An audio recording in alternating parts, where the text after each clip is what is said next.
Hi hello dear students, welcome back to future plus academy. ഇനി 6 മാസം കൊണ്ട് SSLC+2 കൂടാതെ ഇന്ത്യയിലെ ഏറ്റവും മികച്ച യൂണിവേഴ്സിറ്റികളിൽ നിന്നും UG PG എന്നീ കോഴ്സുകൾ ചെയ്യാം. കേരളത്തിലെ ആദ്യത്തെ ഡിസ്റ്റൻസ് ലേണിംഗ് ആപ്പായ ഫ്യൂച്ചർ പ്ലസ് അക്കാഡമിക്കൊപ്പം ശ്രീനാരായണ ഗുരു ഓപ്പൺ യൂണിവേഴ്സിറ്റിയുടെ ഇൻടേക്ക് 2 അഡ്മിഷൻ എടുത്തിട്ടുള്ള PG സ്റ്റുഡൻസിന്റെ വൈവ ഡെസർട്ടേഷന്റെ നോട്ടിഫിക്കേഷൻ വന്നിട്ടുണ്ട്. MA സോഷ്യോളജി പോലുള്ള കോഴ്സുകളുടെ സെക്കൻഡ് ഇയറിൽ, അതായത് 4th സെമസ്റ്ററിൽ അവർക്ക് അവസാനം ഒരു പ്രോജക്റ്റും അതുപോലെ തന്നെ അതിനോടനുബന്ധിച്ചൊരു വൈവ എക്സാമിനേഷനും നടക്കുന്നുണ്ടാവും. അതിന്റെ നോട്ടിഫിക്കേഷൻ യൂണിവേഴ്സിറ്റി റിലീസ് ചെയ്തിട്ടുണ്ട്.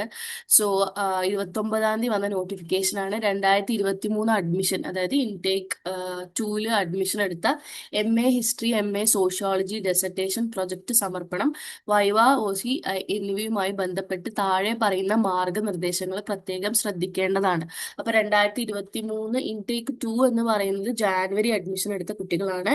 MA ഹിസ്റ്ററിയും MA സോഷ്യോളജിക്കാരും ഉണ്ടെങ്കിൽ അവരെ സംബന്ധിച്ചാണ് ഈ പറയുന്നത്. നിലവിൽ ഇപ്പൊ അവർ 4th സെമസ്റ്ററിലേക്ക് കടക്കാൻ നിൽക്കുന്നുണ്ടാവും. അതിന്റെ പശ്ചാത്തലത്തിലാണ് ഇത്തരത്തിലുള്ള ഒരു നോട്ടിഫിക്കേഷൻ യൂണിവേഴ്സിറ്റിയുടെ ഭാഗത്ത് നിന്ന് വന്നിട്ടുള്ളത്.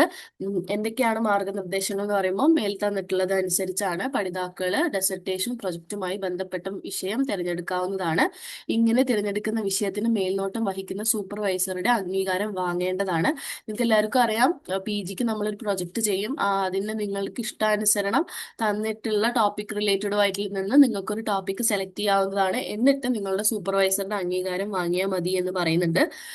അതുപോലെ തന്നെ ഡെസർട്ടേഷന്റെ കവർ പേജിൽ കൊടുക്കേണ്ട പേര്, നിങ്ങളുടെ പേര് എങ്ങനെയായിരിക്കണം, നിങ്ങളുടെ എൻറോൾമെന്റ് നമ്പർ, നിങ്ങളുടെ പ്രോഗ്രാമിന്റെ പേരെല്ലാം വിശദമായിട്ട് കൊടുക്കണം എന്ന് പറഞ്ഞിട്ടുണ്ട്. സമർപ്പിക്കേണ്ട രീതിയെ കുറിച്ച് ഇവിടെ പറഞ്ഞിട്ടുണ്ട്. അതായത് ഒരു നിശ്ചിത ഫോണ്ട് സൈസിൽ ഫോർമാറ്റ് അനുസരിച്ചാണ് ഡെസർട്ടേഷന്റെ പ്രൊജക്ട് ചെയ്യേണ്ടത്. 50 പേജിൽ കുറയാൻ പാടുള്ളതല്ല പേജ് നമ്പർ. പിന്നെ 2 ഹാർഡ് കോപ്പികൾ നിങ്ങൾ തയ്യാറാക്കണം. ഒന്ന് നിങ്ങളുടെ LC കോർഡിനേറ്റർക്കും ഒരെണ്ണം വ്യക്തിപരമായും സൂക്ഷിക്കേണ്ടതാണെന്ന് പറയുന്നു. ഇതിന്റെ ഇവാലുവേഷൻ അല്ലെങ്കിൽ മാർഗനിർദ്ദേശങ്ങൾ എങ്ങനെയാ വരിക എന്ന് വെച്ച് കഴിഞ്ഞാൽ ഏകദേശം ക്രമ നമ്പർ 14 പ്രകാരമുള്ള മാർഗനിർദ്ദേശങ്ങൾ അനുസരിച്ചാണ് ഡെസർട്ടേഷൻ മൂല്യനിർണ്ണയം ചെയ്യുന്നത്. ഇതിന് നിരന്തര മൂല്യനിർണ്ണയം ഉണ്ടായിരിക്കുന്നതല്ല. അതായത് നിങ്ങൾക്ക് വീണ്ടും റീവാലുവേഷനോ അങ്ങനത്തെ കാര്യങ്ങളോ ഒന്നും ഉണ്ടായിരിക്കുന്നതല്ല. ഡെസർട്ടേഷൻ സംബന്ധിച്ച വൈവ പരീക്ഷ ഉണ്ടായിരിക്കുന്നതാണ്. ഡെസർട്ടേഷൻ പ്രൊജക്ട് സമർപ്പിക്കാത്തവർക്ക് വൈവ പരീക്ഷയിൽ പങ്കെടുക്കാൻ സാധിക്കുന്നതല്ല. ഓക്കെ. പിന്നെ വൈവയുടെ പരീക്ഷയും തീയതിയും സമയവും സ്ഥലവും എല്ലാം പിന്നീട് അറിയിക്കുന്നതാണ് എന്ന് പറഞ്ഞിട്ടുണ്ട്. അപ്പം ഇപ്പം യൂണിവേഴ്സിറ്റി പുറപ്പെടുവിച്ചിട്ടുള്ളത് പ്രകാരം 28/5/2025 ഡെസർട്ടേഷൻ പ്രൊജക്റ്റുമായി ബന്ധപ്പെട്ട മാർഗനിർദ്ദേശങ്ങൾ കൃത്യമായും പഠിതാക്കൾ വായിച്ച് മനസ്സിലാക്കേണ്ടതാണ് എന്ന് പറയുന്നു.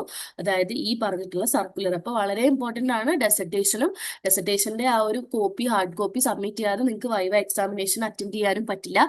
അപ്പൊ അതുകൊണ്ട് തന്നെ സെക്കൻഡ് ഇൻടേക്കിൽ അഡ്മിഷൻ എടുത്ത MA ഹിസ്റ്ററി, MA സോഷ്യോളജി വിദ്യാർത്ഥികളുടെ പ്രത്യേക ശ്രദ്ധയ്ക്കുള്ള നോട്ടിഫിക്കേഷൻ ആണിത്. നിങ്ങളുടെ ഡെസർട്ടേഷൻ വൈവ എക്സാമിനേഷനോട് ബന്ധപ്പെട്ടിട്ടുള്ളതാണ്.